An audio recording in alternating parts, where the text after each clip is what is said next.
Olá pessoal, eu sou o professor Augusto Rocha e você está no canal do Instituto Maiútica. Eu sou historiador, bacharel em filosofia, terapeuta e imperador romano nas horas vagas. E hoje eu quero falar sobre contos de fadas e o despertar da imaginação moral. A escritora americana Flannery O'Connor ela falou uma verdade muito simples que também é profunda, quando disse que uma história é uma maneira de dizer algo que não pode ser dito de outra maneira. Você conta uma história porque uma declaração seria inadequada. Os grandes contos de fadas e histórias de fantasia capturam o significado da moralidade através das representações vívidas entre a luta entre o bem e o mal, né? Onde os personagens devem fazer escolhas difíceis entre o que é o certo, o que é o errado, ou onde vilões e heróis contestam o próprio destino do mundo imaginário. As grandes histórias evitam o didatismo e fornecem à imaginação importantes informações simbólicas sobre a forma do nosso mundo e também as respostas adequadas aos seus habitantes. Existe um filósofo contemporâneo chamado MacIntyre. Ele resumiu isso eloquentemente dizendo o seguinte: ouvindo histórias sobre madraças malvadas, filhos perdidos, reis bons, mas mal orientados, lobos que amamentam meninos gêmeos, filhos mais novos que não recebem herança, mas devem seguir o seu próprio caminho ali no mundo, seu destino, e filhos mais velhos que desperdiçam a sua herança.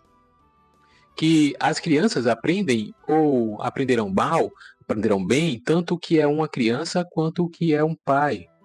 Qual pode ser o elenco de personagens no drama em que nasceram e quais são os caminhos do mundo? Prive as crianças de histórias e você as deixará gagas, sem roteiro e ansiosas em suas ações como em suas palavras. Não podemos saber, exceto dentro do contexto de toda a história, porque o que parecia ser coragem em um personagem acabou sendo uma bravata estúpida, enquanto o que parecia deslealdade em outro personagem acabou sendo fidelidade criativa a um bem maior.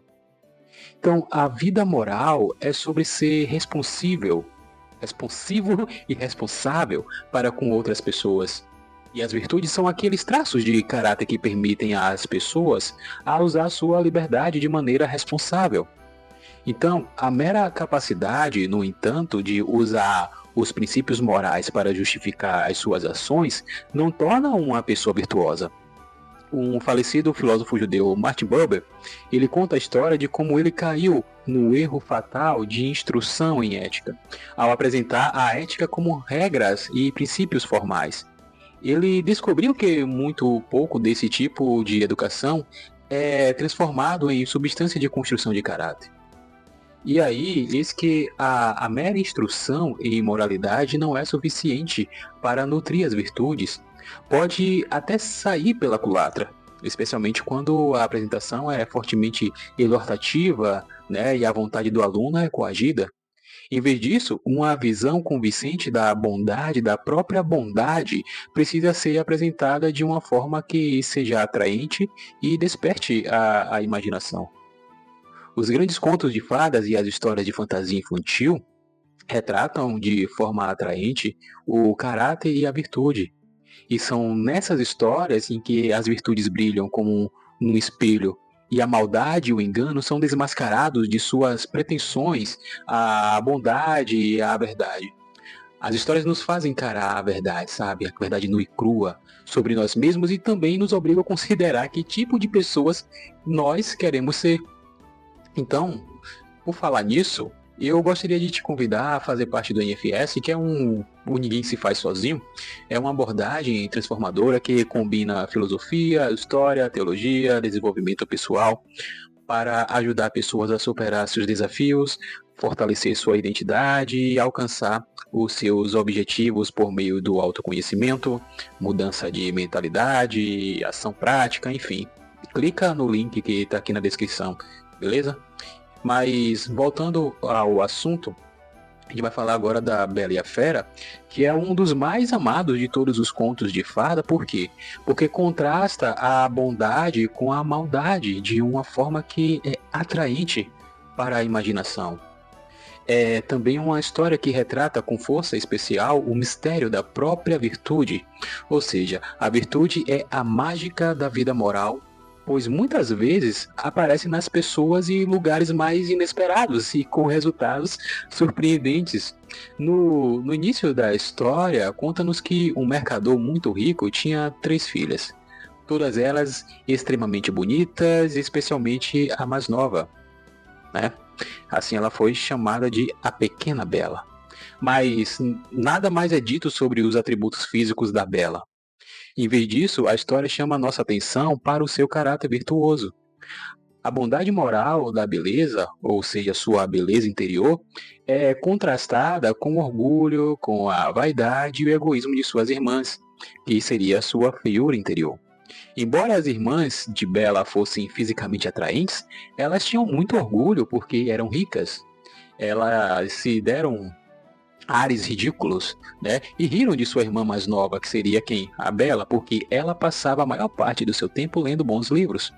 Por outro lado, Bela era encantadora de temperamento doce. Falava tão gentilmente com as pessoas pobres e realmente amava seu pai. Por quê? Porque ela é virtuosa e Bela é capaz de ver as virtudes da fera que estão escondidas sob a sua aparência monstruosa. Em sua primeira ceia no castelo do monstro, Bela diz à fera: "É verdade que te acho feio, pois não posso mentir, mas eu acredito que você é muito bem-humorado."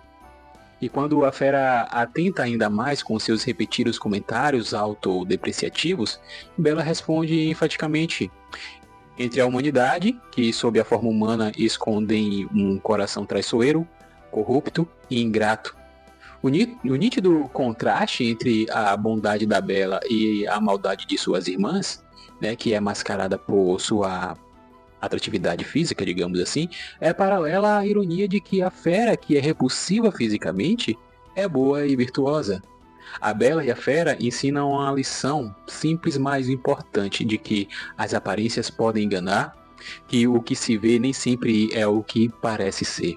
E da mesma forma, este grande conto de fadas também nos convida a imaginar qual poderia ter sido o resultado se as irmãs de Bela tivessem sido, digamos, colocadas em sua posição.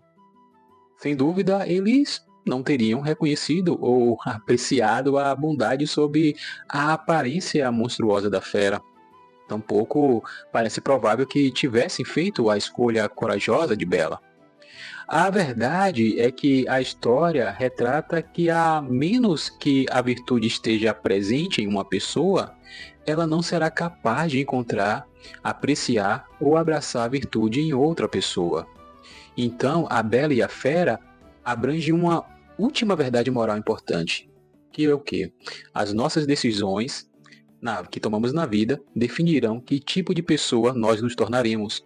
Então, nesse sentido, também nossos destinos não são predestinados. Nós decidimos nossos próprios destinos. No final da história, a bela dama que visitou a Bela em seus sonhos aparece no castelo da Fera e traz consigo toda a família da Bela. A fada então diz a Bela o seguinte: "Beleza, venha e receba a recompensa de sua escolha criteriosa. Você preferiu a virtude à inteligência ou à beleza e merece ter uma pessoa na qual essas qualificações estejam unidas. Você vai ser uma grande rainha." As irmãs de Bela, no entanto, são infelizes em seus casamentos. Por quê? Porque escolheram seus cônjuges apenas com base na boa aparência e inteligência. Por ganância, ciúme e orgulho, seus corações se tornaram como pedra. Então, eles são transformados em estátuas, mas mantêm a consciência de que podem contemplar a felicidade de sua irmã e também ser levados a admitir as suas próprias falhas. Como todos os grandes contos de fadas, A Bela e a Fera nos convida a traçar analogias apostando entre o seu mundo imaginário e o mundo em que vivemos, que seria o mundo real. E isso fornece à imaginação informações que o eu usa para distinguir o que é verdadeiro do que não é. Mas como podemos perguntar, a própria imaginação é despertada e como ela é tornada moral? Essas são as questões importantes para o educador moral e não são facilmente respondidas. Por quê? Porque a imaginação moral não é uma coisa, nem mesmo uma faculdade, pois é o próprio processo pelo qual o eu faz metáforas a partir de imagens coletadas pela a experiência e depois emprega essas metáforas para encontrar e supor correspondências morais na experiência. Então, a imaginação moral é ativa para o bem ou para o mal, forte ou fracamente, a cada momento de nossas vidas, tanto durante o sono quanto quando estamos acordados. Mas precisa de nutrição e exercício adequado, caso contrário, ficará atrofiada, como um músculo que não é usado. E a riqueza ou a pobreza da imaginação moral depende da riqueza ou da pobreza da experiência. Quando os seres humanos são jovens e dependentes dos pais e de outros que assumem a guarda deles, estão especialmente abertos à formação através das experiências proporcionadas por essas pessoas. Mas os contos de fadas e histórias de fantasia transportam o leitor para outros mundos cheios de maravilhas, surpresas e perigos, e eles desafiam o leitor a dar sentido a esses outros mundos, a navegar por eles e a se imaginar no lugar dos heróis e heroínas que povoam esses mundos.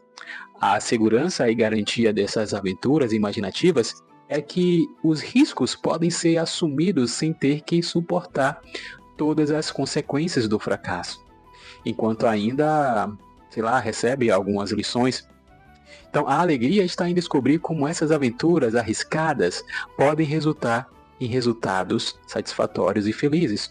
Porém, o conceito do eu, né, do eu transformado, as imagens e metáforas nessas histórias permanecem com o leitor mesmo depois de que ele retorna ao mundo real. Depois que uma criança lê A Rainha da Neve, né, de Hans Christian Andersen, ou O Leão, a Feiticeira e o Guarda-Roupa, do C.S. Lewis, sua imaginação moral deve ter sido estimulada e aguçada.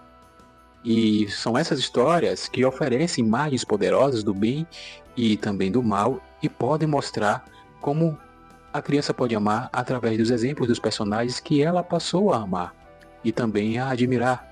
Isso vai estimular a sua imaginação e traduzir essas experiências e imagens em elementos construtivos da autoidentidade e em metáforas que ela pode usar para interpretar o seu próprio mundo. Então, ela se tornará cada vez mais capaz de se mover nesse mundo com intenção moral. E quando a imaginação moral está desperta, as virtudes ganham vida e são cheias de significado pessoal e existencial, sabe? Também social. As virtudes elas não precisam ser os dados secos e sem vida das teorias morais ou versões éticas das regras de higiene nas salas de ciências e da saúde. Elas podem assumir uma vida que atrai e desperta o desejo de possuí-los para si.